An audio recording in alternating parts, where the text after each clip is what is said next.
రోజుకి 100 రూపాయల ఖర్చుతో ఈ మహాలయ పక్షాల్లో మీ పితృదేవతలకు కాశీ మహాక్షేత్రంలో సెప్టెంబర్ 8 నుండి 21 వరకు జరిగే తిలాహోమంలో పాల్గొనండి. పూర్ణ చంద్రగ్రహణం అండి. పట్టుబిడుపు సమయాలు ఎలా ఉన్నాయి? ప్రధానంగా ద్వాదశ రాశుల వారిపైన ఈ చంద్రగ్రహణ ప్రభావం ఎలా ఉంటుందో తెలుసుకుందాం. ఖచ్చితంగా పాటించవలసినటువంటి నియమాలు, తీసుకోవాల్సిన జాగ్రత్తలు, అలాగే పరిహారాలు ఏవి చేస్తే మంచిదంటారు, ఇవన్నీ కూడా తెలుసుకుందాం. వివరించేందుకు ప్రస్తుతం మనతో పాటు ఉన్నారు.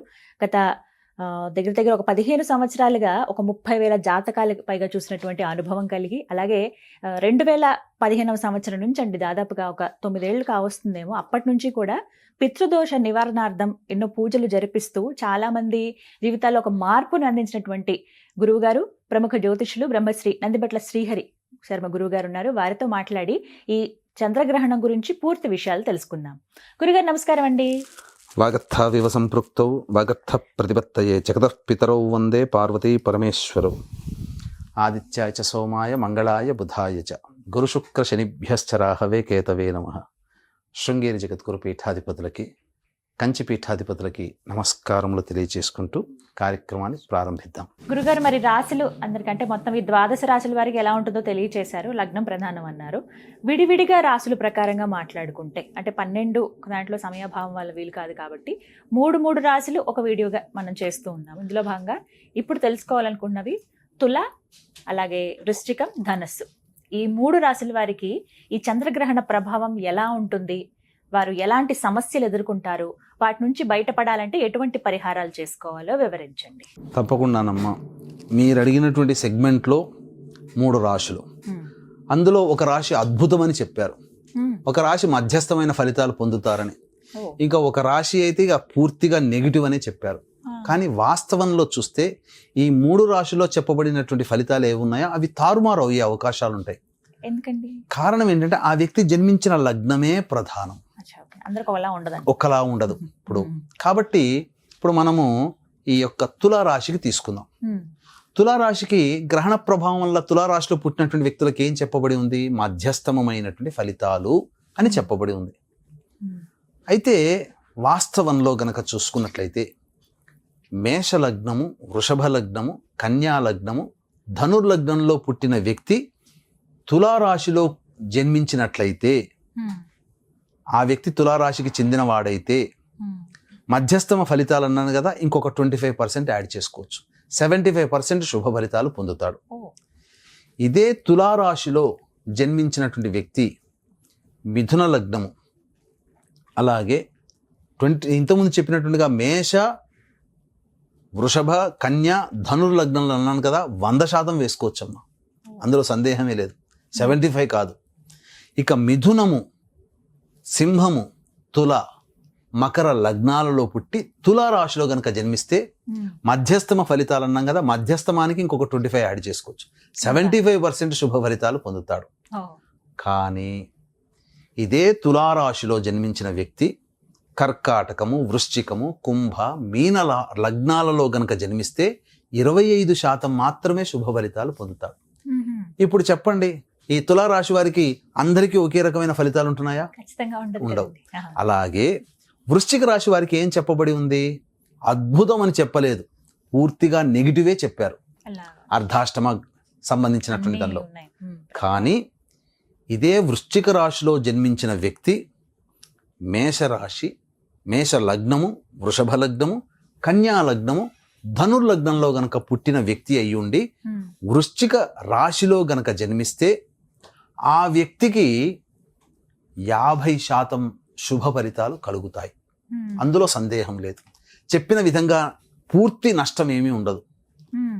అదే విధంగా ఈ సంబంధించినటువంటి వృశ్చిక రాశిలో జన్మించిన వ్యక్తి మిథున లగ్నము, సింహ లగ్నము, అలాగే తులా లగ్నం, మకర లగ్నంలో కనుక పుట్టిన వ్యక్తి అయితే 75% వాళ్ళకి మంచి జరుగుతుంది. అందులో ఏమాత్రం సందేహం లేదు. 100% కూడా మంచిగానే జరుగుతుంది. అందులో ఏం ఇబ్బంది పడాల్సిన అవసరం లేదు.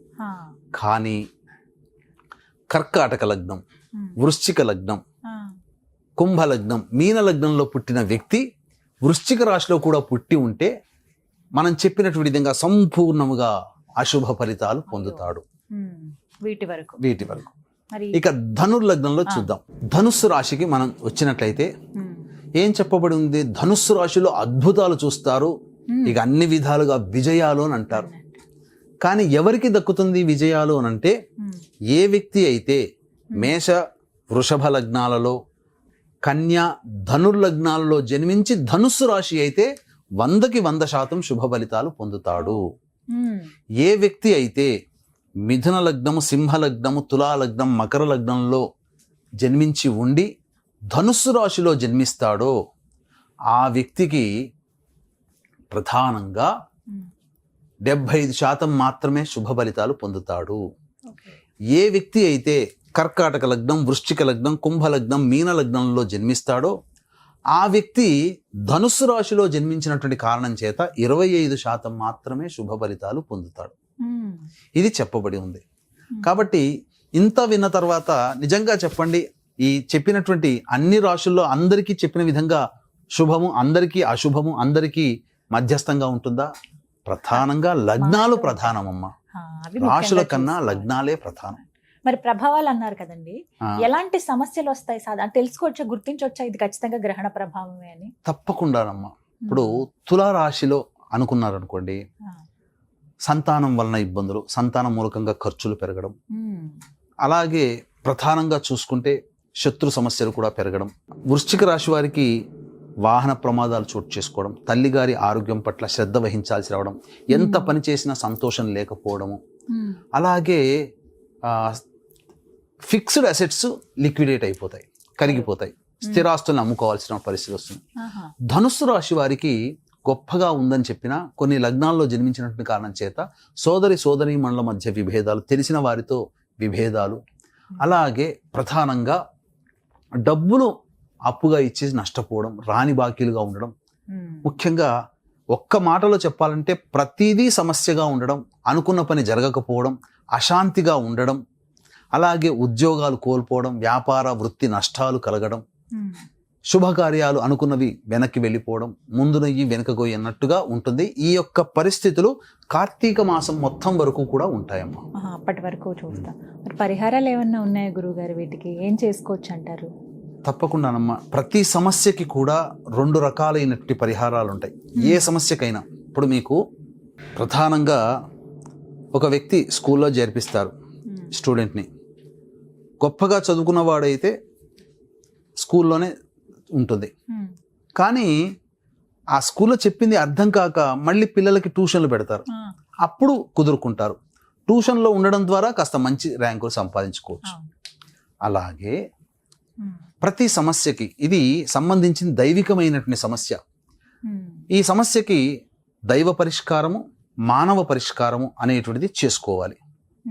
ముందుగా ఈ దైవ పరిష్కారం గనక చూసుకున్నట్లయితే, ఏర్పడుతున్నటువంటి గ్రహణం ఏర్పడుతున్నటువంటి నక్షత్రం పూర్వభాద్ర నక్షత్రం 8వ తారీఖు రాత్రి 10 గంటల వరకు ఉన్నటువంటి కారణం చేత మన పీఠమాధ్వర్యంలో ఈ యొక్క చెప్పబడినటువంటి సోకాల్డ్ మిథున, కర్కాటక, సింహ, తుల, మకర, కుంభ, మీన రాశుల్లో జన్మించినటువంటి వాళ్ళకి సంబంధించి కొన్ని దోష నివారణ పూజలు, హోమాలు అనేటువంటి, గ్రహణ దోష నివారణ పూజలు, హోమాలు అనేటువంటివి చేయించడం జరుగుతుంది. నా వ్యక్తిగత అభిప్రాయంలో 12 రాశుల్లో జన్మించిన వాళ్ళు చేసుకోవాల్సిందేనమ్మా.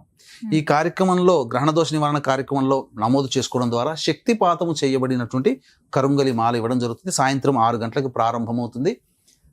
కాబట్టి ఆ 8వ తారీఖు సాయంత్రం 5 గంటల లోపల మీ గోత్రనామాదులు నమోదు చేసుకోవచ్చు. కేవలం 108 మందికి మాత్రమే అవకాశం ఉంటుంది. కాబట్టి ఫస్ట్ కమ్ ఫస్ట్ బేసిస్గా చేసుకోవచ్చు.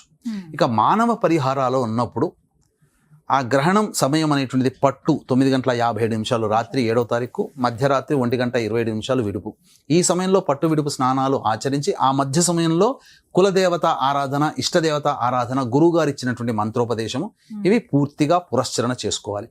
ఉదయాన్నే లేచి కాలకృత్యాదులు తీర్చుకున్న తర్వాత ముఖ్యంగా ఒక మట్టి పాత్ర కానీ, కాంస్య పాత్ర కానీ, ఇత్తడి పాత్ర కానీ సంపాదించుకొని అందులో వెండి చంద్రబింబము, సూర్యబింబము, నాగబింబము వేసి అవి మునిగిపోయేంతగా ఆవు నెయ్యి వేసి, తదనంతరం కిలోంబావు బియ్యము, కిలోంబావు మినుములు, అలాగే కొన్ని నల్ల నువ్వులు మరియు శ్వేత వస్త్రం, బ్రాహ్మడు కట్టుకునే వస్త్రం, ఇవి ఒక చాటలో వేసి దానిపైన విస్తరాకు వేసి, ఆ విస్తరాకు మీద ఈ యొక్క పాత్ర అనగా ఆవు నెయ్యి బింబములతో కూడుకున్నటువంటి పాత్ర పెట్టి బ్రాహ్మణుని దగ్గరికి వెళ్ళైనా కానీ, లేదా బ్రాహ్మణుని ఇంటికి పిలిపించుకునైనా కానీ సంకల్పం చెప్పుకొని తదనంతరం బింబ దర్శనం చేసుకోవాలి. అందులో తన ముఖాన్ని ఆవు నేతి కానీ లేదా నువ్వుల నూనె కానీ వేసిన దాంట్లో ముఖాన్ని చూసి తదనంతరం బ్రాహ్మడికి దానం చేయాలి. ఒకవేళ బ్రాహ్మడికి దానం తీసుకోలేని పక్షంలో దేవాలయంలో దీపారాధనకి వాడవచ్చు. ఎక్కడైనా కానీ ఆ పాత్రలో ఒత్తి వేసి దీపారాధన చేయవచ్చు. ఇక ఈ సంబంధించినటువంటి వెండి బింబము, సర్పబింబము, వెండి చంద్ర సూర్య సర్పబింబాలని బ్రాహ్మడికి ధాన్యంతో సహా దక్షిణ ఇచ్చి దానం చేయడం, స్వయం పాకము కూడా బ్రాహ్మడికి దానం చేయాలి. ఈ విధంగా చేస్తే సంపూర్ణముగా గ్రహణ దోష నివారణ జరుగుతుంది. అలాగే అవకాశం ఉంటే మంత్ర పరిహారంలో భాగంగా 8వ తారీఖు రోజున మన పీఠమాధ్వర్యంలో జరిగేటువంటి కార్యక్రమంలో నమోదు చేసుకోవచ్చు. లేదా మీ చుట్టుపక్కల ఎక్కడ ఈ కార్యక్రమాలు జరిగితే ఈ గ్రహణ దోష నివారణ కార్యక్రమంలో మీరు పాల్గొనవచ్చు. చక్కగా వివరించారు గురుగారు, ధన్యవాదాలండి. సర్వం శ్రీ ఉమామహేశ్వర పరబ్రహ్మార్పణమస్తు.